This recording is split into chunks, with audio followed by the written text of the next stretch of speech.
Well, howdy guys and gals, welcome back to the Social Regressive and part 8 in our optics series. Now might be a great time to go freshen up. Take a shower, get some fresh Social Regressive yakety snacks, remind your family that you exist, and then meet me back out here. Look, I actually got a haircut and I changed my clothes. How's that?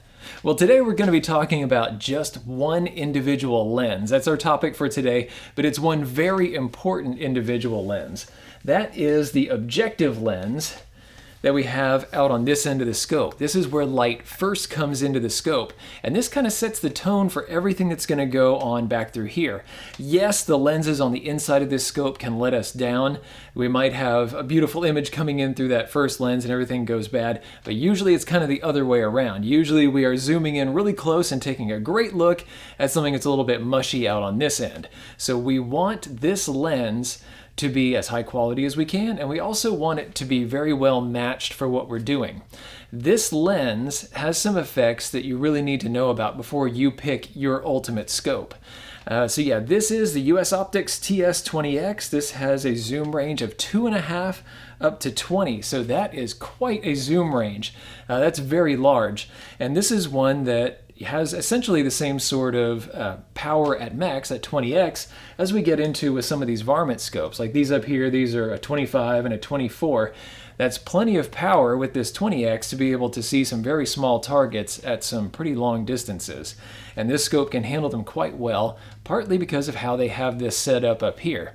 Today's discussion is largely going to be about something that we call exit pupil. I'm going to put a formula down below for how to calculate what your exit pupil is. But what this is related to, you take your objective diameter, and then you plug it into the formula here, along with what your magnification is. And remember that this is a multi-magnification one. We can actually zoom in and out. But I'm going to pick whichever one I want. I'll go for that 20x, and we're going to see what the exit pupil is going to be on the other end. And I should mention that a gigantic exit pupil isn't necessarily going to help you. There is a certain range that's going to work for your eye. It's going to try to match up to the actual size of your pupil in your eye. And not all of us have the same ability to stretch and shrink these. Apparently, as we get older, we lose the ability to dilate the eyeball completely. So some of these effects might be lost on some of our older viewers or folks that just don't quite have the eyesight that they used to, or maybe it's just not as flexible as other people. But for the most part, we're looking for a range somewhere around 5 millimeters up to 7 millimeters. And that is going to have some effects on how you actually perceive what's going on through here. If you have an exit pupil back here that's on the larger side, you're going to have an easier time moving your eye around behind the scope, forward and backward, up, down, left, right. It's just going to be a more forgiving look through here overall. And you may be able to collect more light and get it to your eye as well. So we want, in a lot of cases, for this lens to be quite large so we can get that right size exit pupil to our eye so that we can see the best that we can even into dusk and sometimes down into night. Let's take a look at some of the extreme examples that we have here on the bench. These two varmint scopes that we have right here are very similar. This is an 8.5 to 25 by 44. This is a 6 to 24 by 44. So very similar kind of zoom ranges. We have a maximum that's up around 24, 25, and both of them have a 44 millimeter objective. Neither of these is what I would consider to be a good dusk scope. Both of these will work just fine during the day when there's a lot of light coming in. It's going to still have a pretty small exit pupil because of the size of that objective lens against its magnification, that kind of high end. So it's going to be pretty small, and here are some of the effects that it's going to have. First off, that small pupil is going to be kind of hard to hit when you have your head behind it. You have to move your head around just a little bit to get everything in just the right spot so you get a perfect view through the scope. Now it's still going to fill your eye, it's going to look good as long as there's lots of light available, but it's going to be a little tricky to get your head behind there. And then if you have a lot of recoil, it's going to be difficult to keep your head behind there. So if, for example, you wanted to be able to see your impact after you've taken the shot, you have a much less likely chance with one of these scopes than you do with, say, this one that has nearly the same power, but a much more forgiving eye relief.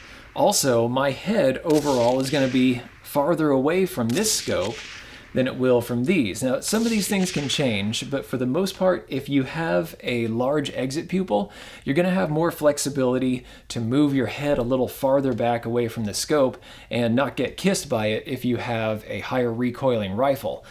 I tend to shoot rifles that are not very powerful with these right here. I think the most energy I've shot under this is 7mm 08, which is still pretty stout. And then with this, 243. And that's about where I would want to keep it. I don't think I would want to put any kind of Magnum under these. If I'm going to step up to something with a lot of recoil, and I want to be able to very quickly get back on target, and to be able to maybe see where my impacts are, then I'm going to want to step up to something that has that bigger lens and can get that bigger exit pupil back to my eye.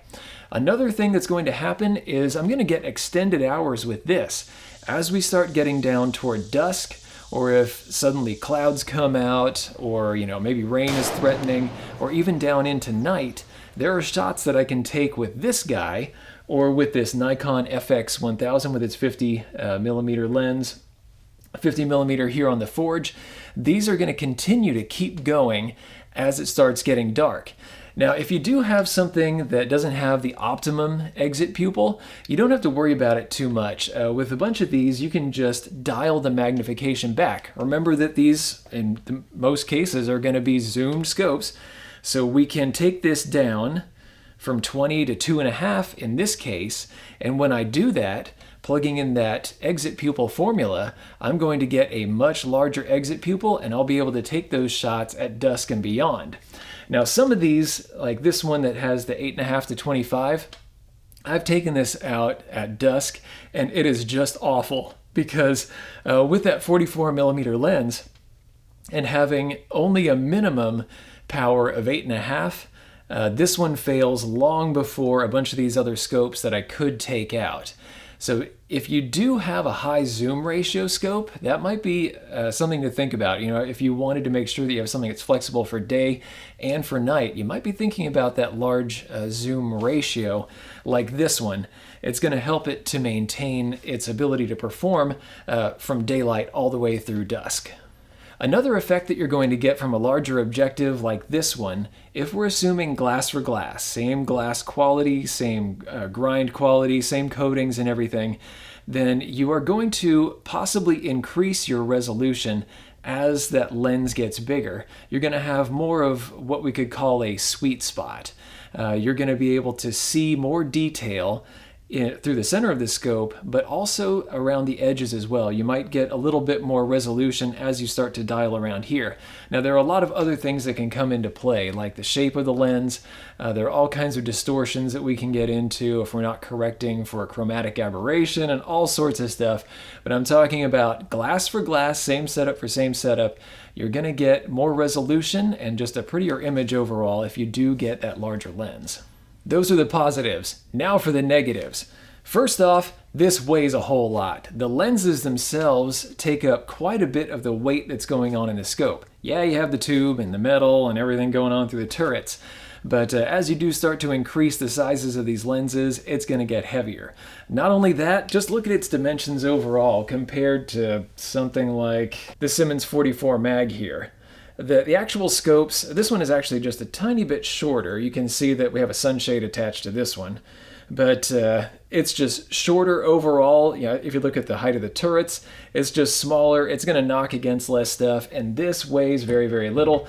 This weighs quite a bit. This is not really a good offhand rifle scope, whereas that one could be. Not at that magnification, that's crazy, but at least as far as weight goes, that one would at least be doable. Some of the other things that you might run into because of your size increase overall, I talked about this in another video, especially talking about tube sizes, is that it can be difficult to get this low down onto your rifle. If you're an AR shooter, doesn't matter. Go ahead and get the biggest objective lens that you can as long as you don't mind the weight. But if you are a bolt action shooter, or maybe have a lever gun, then you want to try to get this down as close to the bore as you possibly can, because I want to be able to get my head in the right spot behind this, and the lower down my scope is relative to the bore, the easier it is to deal with things like cant. If I'm canted off just a little bit in the field, I'm going to get less of a change in impact when I take the shot. And I can also get just a little bit more extended distance the lower my scope is down to the bore. One other weird thing to think about if you're more combat inclined, the bigger your objective lens gets, the more that it's going to make you more apparent. So if you have one of these tiny little guys, that's not going to show up quite so much if someone's, looking out into the woods or whatever for you. They're going to see this a whole lot easier. And that's why a bunch of these scopes that have the larger lenses, if they're kind of tactically based, they're going to have those kill flashes or ARDs, anti-reflective devices, that they can install in here. And you can actually paint some of those in kind of normal colors so that you don't show up as this great big black dot. Now, while we're talking about some of these scopes that have smaller objectives, let's take a look at this guy right here. This is that Falcon S8i that I pulled out a few times, and you will notice that its objective lens is teeny tiny. And this goes from 1 to 8x. So how is this going to perform out in the real world if I have this tiny little thing? Now, first off, these guys did their homework, they worked really hard, and they found a good lens for the front. It does absorb quite a bit of light for its size, and then it does also have a lot of those qualities that I'm looking for. It has really good resolution overall. I've been very impressed with this scope. Now, of course, at 8x, I'm not going to be able to see maybe some of its lack of quality versus if I was looking through it at 20x. But for what this is set up to do, it works great. Now let's talk about the exit pupil on this, because remember that we're looking at a much lower magnification. So maybe that 24mm lens in there isn't so bad. There's the exit pupil right down there. That's at 8x. And then if we zoom this out to 1x, what does that look like? Okay, so not too shabby. This is one of those scopes that I have taken out in all kinds of terrains to do all kinds of work. I've actually had this on a bolt-action hunting rifle. It might have been this one, or it might have been my Stevens 308. I can't remember. But I actually had this mounted as my hunting scope. I wanted to see how it would actually work out there. It would have worked great if the deer had actually come along, but I got to take a good look at a bunny, a swamp rabbit that was just about 25 yards right out in front of me. I did notice that compared to some of the other scopes that I've used, yes, this one does start to fall down as we get into dusk. But like with any of these others, like I mentioned, if you want to increase that exit pupil to something that you can use in the current lighting situations, just dial back. And at 1x, this absorbs actually quite a lot of light, and this functions as a fine dusk scope, one that compares to some of these others, at 4x that have a much larger objective lens. So if you did buy one of these AR scopes, one of these low power variable optic scopes that has the very small objective lens, don't worry about it too much. Remember that you are at low magnification and it's probably going to work just fine. Go ahead and check it out sometime at around dusk after you've eaten supper. Go ahead and take this out and see at what zoom ranges you start to see detail, you start to lose detail, and how difficult would it actually be to make a shot if things were in those conditions. Try it at night. Take a look out there with your street lights, whatever you have around there, and see if you can actually pick up details when you're dialed back to 1x. In the case of a scope like this one, or that US Optics TS8X, that I showed you guys before, both of these do a fine job of collecting light if we're dialed back pretty far for those distances. And really, in that sort of scenario, we'd probably be at pretty close range anyway. Good scopes, don't worry about them, they'll do just fine. There are a couple types of shooters that I think are going to be especially interested in how this interacts with them. We're going to have the tactical shooters, the folks that might have to take a shot at any kind of conditions, be it rain, shine, snowing, whatever. They're going to want something that's going to perform in all conditions. And you can use that formula to figure out how it's going to work for you, but listen to a lot of the actual reviews out there and hear what people say. Some of these can be set up in different ways that might affect your eye relief, even though you're looking at, how this should actually function. Sometimes it's a little different. Some of these can be a little easier to get behind, and some of these collect a lot of light because of the quality of the glass that might not be immediately apparent when you look at the stats on this. For example, I've talked about this Falcon M18, M18 Plus is the new one, and how good this is once it gets down past dusk. This is a 4-18, and even at some of those higher magnifications, I can see really good detail out in the grass. Like on a moonlit night, especially, I can pick up all kinds of detail with this, whereas some of these others start to fall off a little bit. I've talked about this SWF-A SS, and I do love this scope, but with its smaller objective, that 42mm, this one doesn't hold on as long at dusk as that Falcon does. That's just my own testing. Some of you guys may have your own scopes, and you can let me know how they work for you. But remember that we have a whole lot of guys that are doing independent reviews to tell about how these are actually functioning out in the field. Check out Cyclops Joe Ray, he's awesome. Kurt Vaughn, we have West Desert Shooter, and The Hyde. These are guys that are testing scopes out there to see how these actually work, and they're not tied to anybody else. They're going to give you an honest review of whatever they touch, and they have touch some very interesting scopes. Now, what about our whitetail hunters who on purpose spend most of their time hunting around the dusk hours? After all, that's when the animals are going to start moving, and that big old 10-pointer is going to come out just 60 seconds before shooting hours have closed. Well, you have the good old 3 to 9x40 that people have used effectively for decades. This is a great setup of a scope, and you can see if we dial back to 3x, well, there's the exit pupil right there. But if you are in an area that maybe has a bit less light than, say, the prairie, out on the prairie, you get a lot of light even past dusk as long as there aren't a lot of clouds.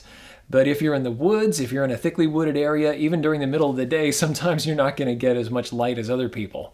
So you might want to take a look at some that step away from that traditional form factor and maybe look at some larger objectives. For example, the Bushnell Engage series, they have a 3 to 9x40, but then they also have a 3 to 9x50 that's going to just suck up a whole lot of light, and it's going to have a beautiful image. I don't know how Bushnell does it with their Engage line, but I've reviewed a couple of their scopes before and a pair of their binoculars. And my gosh, even with some of their smaller lenses, they do a really good job of absorbing light with high resolution, good color reproduction. Those scopes just rock. So if you want to look at something that may step up a little bit and get you a little bit more light, you might look into that one.